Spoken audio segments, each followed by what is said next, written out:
Episode की starting में हमारे मेन कैरेक्टर किंसू को दिखाते हैं, जो कि क्लाउड पीक नाम के माउंटेन पर बहुत ही मेहनत करके चढ़ रहा होता है। ये देखकर वहां पर मौजूद लोग उसे देखकर कहने लगे होते हैं कि अरे देखो वो कौन है वहां पर, वो क्लाउड पीक पर चढ़ने की कोशिश क्यों कर रहा है। दूसरा कहता है वो तो 18th सन ऑफ गॉड किंसू है। तीसरा कहता है कि वो अपने बेयर हैंड्स का यूज करके वहां पर चढ़ने की कोशिश क्यों कर रहा है, सीधा उड़कर क्यों नहीं चला जाता है। चौथा बंदा कहता है बकवास करना बंद करो, अगर वो उड़कर जा ही पाता तो इतना ज्यादा स्ट्रगल क्यों कर रहा होता। ये सुनकर एक बंदा कहता है हाँ मुझे याद आ गया, ये तो वही famous 18th son of God किंसू है जो कि बहुत ही बड़ा गार्बेज है, वो तो उड़ भी नहीं सकता है, तो आखिर वो सन ऑफ गॉड कैसे बन गया। दूसरा कहता है उसके फादर किन फातियान के कारण। बाय द वे किंसू वहां पर चढ़ने की इतना ज्यादा कोशिश क्यों कर रहा है, क्या वो खुद को मारना चाहता है। ये सुनकर दूसरा बंदा कहता है कि कहना काफी ज्यादा मुश्किल है, after all sun of God का कॉन्फ्रेंस जल्दी हेल्ड होगा जहां पर फेदर्ड गेट के सभी 18 के 18 सन ऑफ गॉड जमा होंगे। मैंने सुना है कि जो भी सन ऑफ गॉड के नाम के वर्दी नहीं होगा उसे सन ऑफ गॉड के पोजीशन से वंचित कर दिया जाएगा। वहीं पर किंसू को दिखाते हैं जो कि बहुत ही मेहनत से वहां पर चढ़ने की कोशिश कर रहा होता है,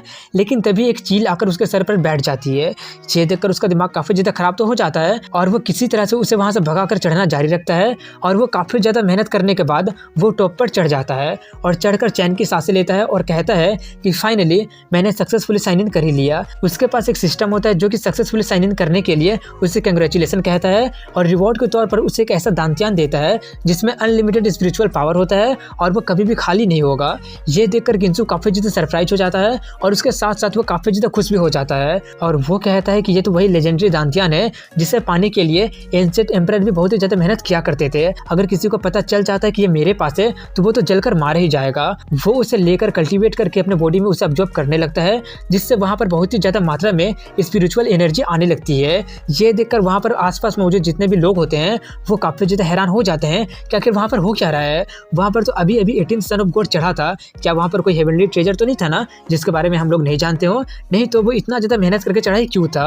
वहीं पर किंसू को दिखाते हैं जो कि पूरी तरह से उसे ऑब्जर्व कर लिया होता है और वो करके कहता है कि इसका नाम बिल्कुल सही है, अब तो मुझे ऐसा फील हो रहा है जैसे कि मेरे बॉडी में अनलिमिटेड स्पिरिचुअल पावर आ गई है जो कि कभी भी खत्म अब होगा ही नहीं। अब वो अपने बारे में बताना शुरू करता है कि मेरा नाम किंसू है और 1 महीने पहले मैं इस वर्ल्ड में क्रॉसओवर करके आया था और मुझे यूनिवर्स साइन इन नाम का सिस्टम मिला था। सबसे पहला प्लेस जहाँ पर मुझे साइन इन करना था वो युवा सेट का क्लाउड पीक है। जनरल डिसाइपल के लिए यहाँ पर चढ़ना तो बच्चों का काम है क्योंकि वो लोग उड़ सकते हैं, लेकिन अगर मैं अपनी बात यानी कि 18th सन ऑफ गॉड की बात करूँ तो ये बहुत ही ज्यादा हार्ड है। इस बॉडी का original owner 18th son of God था, उसके पास बहुत ही एक्सीलेंट जीन है और इसके फैमिली में काफी सारे कैपेबल लोग भी हुए हैं। इसके फादर बहुत ही फेमस एक वर्ल्ड शेकिंग पावर हाउस है, इसलिए इसके पास या तो एक होली बॉडी होना चाहिए था या तो गॉड बॉडी या फिर कोई और भी सुपर फिजिक होना चाहिए था। लेकिन ओरिजिनल ओनर एक मॉर्टल बॉडी और मॉर्टल लाइफ के साथ जन्म लिया था। एक मॉर्टल बॉडी भी काफी ज्यादा मेहनत और प्रैक्टिस करके काफी कुछ अचीव कर सकता है और एक्स्ट्रा ऑर्डिनरी हाइट तक पहुंच भी सकता है,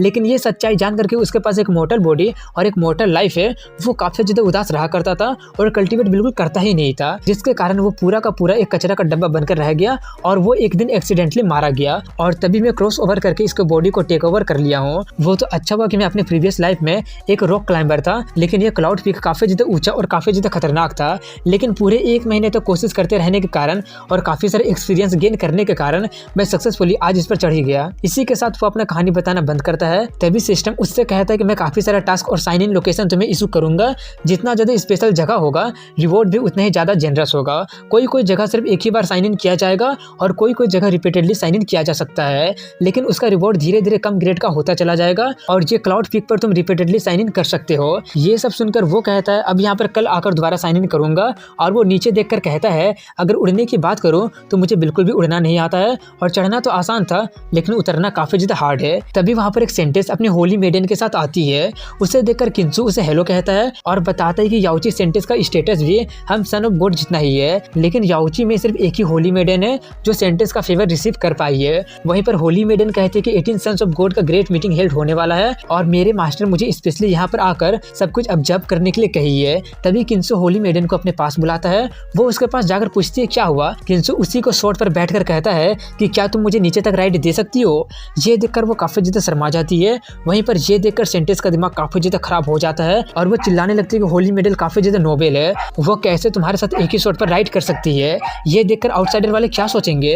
होली मेडन पैनिक होते हुए कहती है कि 18th सन ऑफ गॉड का कल्टीवेशन काफी अच्छा नहीं है, इसलिए मैं इसे राइड दे सकती हूँ, लोग ज्यादा कुछ नहीं कहेंगे। ये सुनकर किंसू और ज्यादा फ्लर्टी बनते हुए उसे हेल्ड करते हुए कहता है कि मेरा कल्टीवेशन बहुत ही ज्यादा लो है, अगर मैं तुम्हें होल्ड नहीं करता हूँ तो मैं गिरकर मारा भी जा सकता हूँ, तुम समझ रही हो ना। ये देखकर वो शर्म के मारे पानी पानी होने लगी होती है। तो वहीं पर ये देखकर सेंटेंस का दिमाग और ज्यादा खराब हो जाता है और वो अपना शोल्डर निकालते हुए कह रही होती है कि अपना हाथ जल्दी से वहां से हटाओ, आखिर तुम्हारी हिम्मत कैसे होगी उसकी डिसरिस्पेक्ट करने की, अब तो तुम्हें मरना ही पड़ेगा। वहीं पर होली मेडन थोड़ी सी शर्माते हुए उससे कहती है मैं समझ सकती हूँ। ये सुनकर उसका दिमाग और ज्यादा खराब हो जाता है और वो ना चाहते हुए भी उससे अपना शॉट वापस रखना ही पड़ता है। और वो सोचती है कि सभी लोग कहते हैं कि 18th सन ऑफ गॉड बहुत ही बड़ा लूजर है, लेकिन आज मैं देख ही लूं कि ये कितना बड़ा मूर्ख है। इसके बाद दिखाते हैं कि वो लोग वहां से जाने लगे होते हैं और किंसु आसपास का नजारा देख ही रहा होता है कि तभी सिस्टम कहता है कि साइन इन प्लेस रिफ्रेश हो गया है और अगला साइन इन करने का जगह है क्लाउड क्लिफ स्टोन कार्विंग। ये सुनकर वो उससे पूछता है आखिर हम लोग जा कहाँ पे रहे हैं। वो बताती है कि सन ऑफ गॉड का कॉन्फ्रेंस होने में अभी थोड़ा सा टाइम बचा हुआ है, इसलिए मैं क्लाउड क्लिफ स्टोन कार्विंग पर जा रही हूँ। युवा गेट का यूना स्टोन कार्विंग का ओरिजिन काफी ज्यादा मिस्टीरियस है, वो हेवन के अपॉर्चुनिटी को कंटेन्स करता है,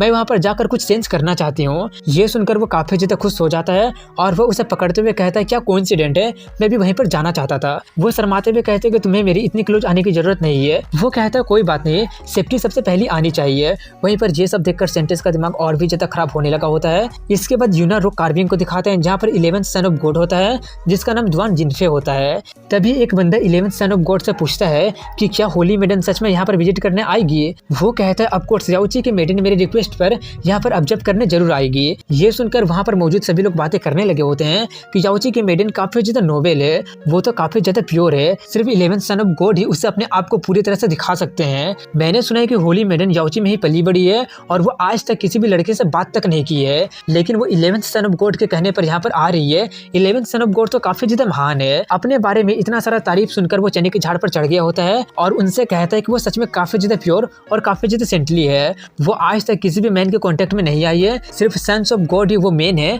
जो उसके कांटेक्ट के वर्दी है। मैं अगर दूसरे सन ऑफ गॉड की बात करूँ तो होली मेडन से बात करना तो तुम भूल ही जाओ, वो लोग तो उसे अभी तक देखे भी नहीं होंगे। तभी वो लोग देखते हैं कि वो लोग वहाँ पर पहुंचने वाले होते हैं, लेकिन वो लोग नोटिस करते हैं कि होली मेडन के पीछे कोई बैठा होता है। ये देखकर उन्हें कुछ भी समझ में नहीं आ रहा होता है कि ये सब क्या हो रहा है। और जैसे जैसे वो लोग करीब आते जाते हैं वो लोग देखते हैं कि वो तो एक लड़का है।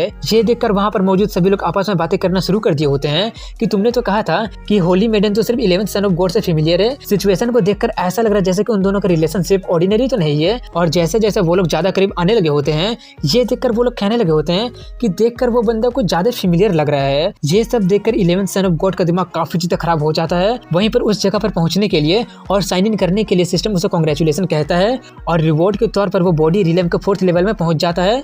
ये देखकर वो काफी ज्यादा खुश हो जाता है और कहता है कि ओरिजिनल ओनर का तो कोई भी कल्टीवेशन लेवल था ही नहीं, लेकिन अब मेरा इमोर्टेलिटी का रास्ता खुल चुका है। वहीं पर सिस्टम उसे और रिवॉर्ड देता है और वो होता है कि यूनमो रॉक पर जो कुछ भी लिखा होता है, जो कुछ भी कार्विंग किया होता है, वो सभी कुछ का वो समझ जाता है और वहाँ पर मौजूद थंडर पाल्म टेक्निक भी सिस्टम की मदद से वो पूरी तरह से सीख लेता है। ये देखकर किंसु काफी ज्यादा सरप्राइज हो जाता है और काफी ज्यादा खुश भी होता है और कहता है जब तो मैं क्लियर स्काई में थंडरबोल्ट को क्रिएट कर सकता हूँ। इसके बाद वो लोग वहाँ पर लैंड कर जाते हैं और वो अपने स्वॉर्ड को छोटा करके अपने हेयर में लगा लेती है। वहीं पर किंसु को देखकर वो चिल्लाते हुए आते हुए कहता है तो ये तुम ही हो। किंसु उसे देखकर कहता है क्या हुआ, तुम मुझे बुला क्यों रहे हो, और बताता है कि युवा सेक्ट काफी ज्यादा ब्रूटल और कॉम्पिटिटिव है। सन ऑफ गॉड के बीच का कंपटीशन तो और भी ज्यादा इंटेंस है। 18 सन्स ऑफ गॉड में से सिर्फ एक ही सन ऑफ गॉड एम्परर बनेगा और बाकी के 17 सन ऑफ गॉड कंपटीशन में मारे जाएंगे, इसलिए एम्परर बनने का बैटल लाइफ और डेथ का बैटल है। इतना बताकर वो पूछता तुम्हें क्या हो गया है। वो गुस्से में चिल्लाते हुए कहता है कि तुम फिजिकली और इमोशनली पूरी तरह से बर्बाद हो चुके हो, तुम तो सिर्फ नाम मात्र के ही सन ऑफ गॉड हो। तुम्हारी हिम्मत कैसे हो गई